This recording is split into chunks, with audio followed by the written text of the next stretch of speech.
உரிமை குரல் நண்பர்களுக்கும் வணக்கம். பத்திரிகையாளர் பாண்டே அவர்கள் பார்த்தீங்கன்னா, இதுதான் மக்களுடைய கருத்து அப்படின்னு சீமானுக்கு சாதகமான ஒரு சில நியூஸை தன்னுடைய சாணக்கிய யூடியூப் சேனலில் வெளியிட்டிருக்காரு. இது குறித்து அந்த வீடியோவில் உண்மையாக பார்க்க போகிறோம், வாங்க பார்க்கலாம். பத்திரிகையாளர் பாண்டே பார்த்தீங்கன்னா, தந்தி தொலைக்காட்சியிலிருந்து விலகிய பிறகு சாணக்கியா அப்படின்ற ஒரு யூடியூப் சேனலும் மற்றும் ஒரு சில யூடியூப் சேனலுக்கு பார்த்தீங்கன்னா நடத்திட்டு வந்துட்டு இருக்காரு. இந்த யூடியூப் சேனல்களில் இருக்கக்கூடிய நிர்வாகிகளை வச்சு தமிழ்நாட்டு மக்கள் கருத்து கணிப்பை ஒரு அதிக அளவில் நடத்திட்டு வந்துட்டு இருக்காரு. இந்த மக்கள் கருத்து கணிப்பு முக்கியமாக எதுக்காக இருக்கு அப்படின்னா, ஒரு பத்திரிகையாளர் அப்படின்றவங்க தமிழ்நாட்டில் இருக்கக்கூடிய ஒட்டுமொத்த மக்களுமே என்ன ஒரு மனநிலைமை இருக்காங்க அப்படின்னும், எந்த அரசியல்வாதிக்கு அதிக அளவில் ஆதரவு கொடுத்துட்டு வந்துட்டு இருக்காங்க அப்படின்ற ஒரு சில விஷயங்கள் தெரிஞ்சுதான் எந்த அரசியல்வாதிக்கு ஆளுமை அதிகமாக இருக்கு அப்படின்றத கணக்கெடுப்பாங்க. இந்த வகையில் பாண்டே, சவுக்கு சங்கர், ரவீந்திரன் துரைசாமி இது போன்ற நபர்கள் எல்லாருமே தமிழ்நாட்டு மக்களிடையே நேரடியாக அணுகியும் இல்ல அவங்களுடைய ஆட்களை வச்சு அணுகியும் மக்கள் என்ன மனநிலைமை இருக்காங்க அப்படின்றத தெரிஞ்சுக்கிட்டு அடுத்தடுத்த நேர்காணல்கள்ல யாருக்கு ஆளுமை அதிகமாக இருக்கு அப்படின்ற தகவலையும் வெளியிட்டு இருக்காங்க. இந்த வரிசையில தான் பாத்தீங்கன்னா பாண்டே அவர்கள் ரொம்ப தனித்துவமான நபராக இருக்காரு.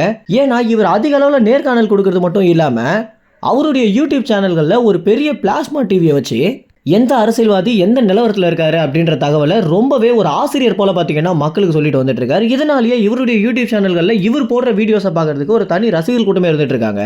முறை பாண்டே வெளியிட்ட ஒரு வீடியோ பார்த்தீங்கன்னா ஒரு பெரிய அதிர்வலையை உருவாக்கி இருந்துச்சு. ஏன்னா சீமானுக்கு கிட்டத்தட்ட 80% வாய்ப்பு இருக்கு அப்படின்னும், தமிழ்நாட்டு மக்கள் எந்த அளவுக்கு சீமானுக்கு ஆதரவு கொடுத்துட்டு வந்துட்டு இருக்காங்க அப்படின்ற விஷயங்களை நிறைய கருத்து கணிப்போட வெளியிட்டு இருந்தாரு. இந்த ஒரு வீடியோ அப்படின்றது சில மணி நேரங்களிலேயே பார்த்தீங்கன்னா காப்பிரைட் ஸ்ட்ரைக் விழுற அளவுக்கு அந்த வீடியோவில் அந்த அளவுக்கு தகவல்கள் இருந்துச்சு. அதுக்கு அடுத்தபடியான ஒரு நேர்காணலில் பார்த்தீங்கன்னா பாண்டேவே சொல்லியிருந்தாரு, இந்த மாதிரி சீமான் குறித்து நம்ம ஏதாவது ஆதரவாக போட்டாலே உடனே காப்பிரைட்ஸ் அடிச்சு விட்டுறாங்க அப்படின்னும், திமுக கட்சியோடைய ஆளுமை யூடியூப் வரைக்குமே இருக்கு அப்படின்ற ஒரு தகவலை வெளியிட்டிருந்தாரு பாண்டே. பிஜேபி கட்சியின் தலைவரான மோடி எப்படி தன்னை எதிர்த்து யாராவது பேசுறாலே அவங்கள அப்படியே அழிச்சிடணும் அப்படின்னு நினைக்கிறாரோ, அதே தான் பார்த்தீங்கன்னா தற்போது திமுக கட்சியும் கையாண்டுட்டு வந்துட்டு இருக்காங்க. பாண்டேன்னு மட்டும் இல்லாமல் சவுக்கு சங்கர், ரவீந்திரன் துரைசாமி இவங்க பேசியிருக்கக்கூடிய நிறைய நேர்காணல்களுக்கு பார்த்தீங்கன்னா அவங்களுக்கு தொடர்ச்சியாக நிறைய மிரட்டல்கள் வந்திருக்கு அப்படின்னும், அது மட்டும் இல்லாமல் இவங்க பேசிய அந்த காணொலி அப்படின்றது ஸ்ட்ரைக் விடுற அளவுக்கே வந்திருக்கு அப்படின்னு சொல்லியிருக்காங்க. ஆனால் இது எதுக்குமே பயப்படாமல் தமிழ்நாட்டு மக்களுக்கு தன்னுடைய தகவலை கொடுத்தே தீரணும் அப்படின்னு ரவீந்திரன் துரைசாமி, பாண்டே, சவுக்கு சங்கர் இது போன்ற நபர்கள் எல்லாருமே அவங்களுடைய கருத்து கணிப்பை கொடுத்துட்டு தான் வந்துட்டு இருக்காங்க. பாண்டே அவர்கள் பார்த்தீங்கன்னா தற்போது கொடுத்திருக்கக்கூடிய ஒரு நேர்காணலையும் சரி, அவர் போட்டிருக்கக்கூடிய சாணக்கியா வீடியோலையும் சரி, சீமானுக்கு தமிழ்நாட்டில் கிட்டத்தட்ட 80% வாய்ப்பு இருக்கு அப்படின்னும், முக்கியமாக இந்த ஏழை தொழிலாளிகள் பார்த்தீங்கன்னா அதிக அளவில் சீமானுக்கு ஆதரவு கொடுத்துட்டு இருக்காங்க அப்படின்னும், அவங்கள்ல இருந்து தான் 80% ஓட்டு சீமானுக்கு வரப்போகுது அப்படின்னு சொல்லியிருக்காரு.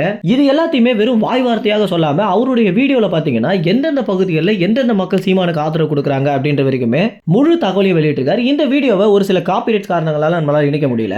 இந்த வீடியோ நீங்க பார்க்கணும் அப்படின்னு நினைச்சீங்கன்னா பாண்டேவுடைய சாணக்கியா யூடியூப் சேனல் நீங்க பார்க்கலாம். மேலும் இந்த தகவல் குறித்து என்ன நினைக்கிறீங்க அப்படின்றத உங்க கமெண்ட்ஸ்ல தெரிவிங்க. நன்றி, வணக்கம்.